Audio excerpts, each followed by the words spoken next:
Jailed Kremlin critic Alexei Navalnîi is considered Russia's most prominent political opposition figure. Уже сейчас понятно главное, что то преступление, та преступная война, которая идет, преступная агрессивная война, она усугубляется, углубляется. Now serving a 9-year sentence on charges widely seen as politically motivated, Navalnîi has forcefully and repeatedly condemned Russia's invasion of Ukraine. Путин пытается вмешать как можно больше людей. Он хочет замазать в этой крови сотни тысяч людей, и, конечно, это приведет к огромным трагедиям, огромному количеству погибших, и точно ни к чему хорошему оно не приведет и привести не может. From behind bars, Navalnîi has used his court appearances to make defiant and angry anti-war speeches. He's called for nationwide protests across Russia against the war.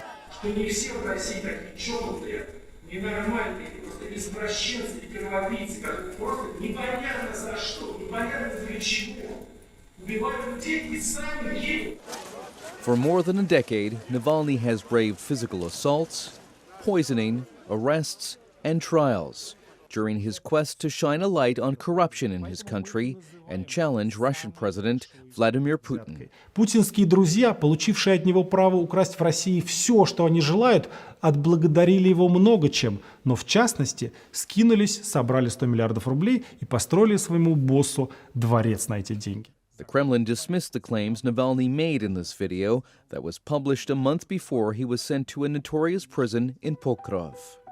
In 2021, he staged a 24-day hunger strike after claiming prison authorities had denied him medical assistance and that he was being tortured through sleep deprivation. A prison commission designated him a terrorist. Activists said the incarcerations here are often aimed at breaking Kremlin critics. Она даже не называется исправительная, она называется система исполнения наказаний. Она не исправительная. Система должна пугать. Она должна исполнять наказание, должно быть страшно. In August 2020, Navalnîi fell seriously ill on a flight in Siberia and was wheeled to an ambulance on the tarmac in the city of Omsk after an emergency landing. Doctors put him in a medically induced coma and he was flown to Berlin for treatment. Navalnîi recovered and several Western laboratories determined he was poisoned with a form of Novichok, a military-grade nerve agent.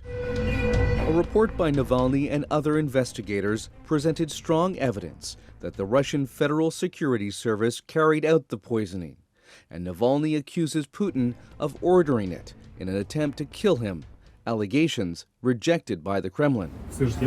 Always defiant, Navalnîi returned to Russia and was immediately detained at a Moscow airport. Здесь мой дом, я приехал сюда, и я приезжаю, меня все спрашивают, боишься, не боишься? Я не боюсь. A Moscow court ruled that while in Germany, Navalnîi had violated his parole terms from an older embezzlement case. The case was seen by Navalnîi and many in the West as a Kremlin-backed effort to derail his political ambitions. Те люди, которые сейчас обиделись на то, что они меня все-таки не убили, и я выжил, и теперь угрожают меня посадить. Navalnîi's incarceration set off a wave of protests across Russia and a crackdown against his supporters.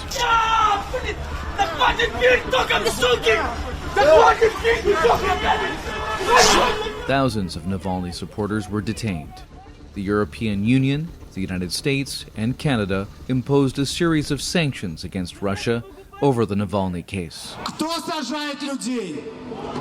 Кто сажает людей, чтобы красть? Throughout the last decade, Navalnîi has drawn tens of thousands of people to his political rallies, including many young people disillusioned with widespread corruption in their country and Putin's more than 2 decades in power. Focusing on Russia's oligarchs and political elite, the efforts of Navalnîi and his investigative team to expose corruption at the highest levels made him a target. In 2017, he was sprayed with a green antiseptic dye called zelionka that left chemical burns on one of his eyes. Что, может быть, в Кремле считают, что я с зеленым лицом не буду записывать видеоролики, но я их точно буду записывать, потому что меня посмотрят еще больше людей, и меня это совершенно точно не остановит. A lawyer by training, Navalnîi founded Russia's Anti-Corruption Foundation, which was often raided by police before being outlawed in June 2021. He and his supporters have produced documentaries that got hundreds of millions of views on social media. They published a report on Russia's Prime Minister Mikhail Mishustin, investigating the sources of his massive wealth that the politician claimed he earned legitimately. Мы собирали досье на Мишустина аж с 2015 года. Почему? Потому что всегда знали, что он вор и коррупционер. У нас есть все документы со всеми фамилиями и со всеми доказательствами. И сейчас мы расскажем вам, кто же стал вторым человеком в России. Navalny has been jailed more than 10 times since 2011. He announced he would challenge Putin in the 2018 presidential election. But criminal convictions that he said were instigated by the Kremlin made him ineligible to run for office. Навальный организовал совершение преступлений и руководил исполнением то есть хищением чужого имущества. In a case tried twice, Navalny said charges that he embezzled funds from a forestry company were fabricated. He mounted a strong but unsuccessful campaign for Moscow mayor in 2013 and was barred from making a second attempt. In the case of Navalny versus Russia, But in 2018, Navalny won a symbolic battle against the Russian government at the European Court of Human Rights, where he challenged his repeated arrests. The European Court recognized that it was a political motivated arrests and prosecution, which is very important not just for me but for other people all over Russia who are arrested every day. Despite the personal risks, Navalny has fought relentlessly against fraud and injustice that he says reached the highest levels of the Kremlin.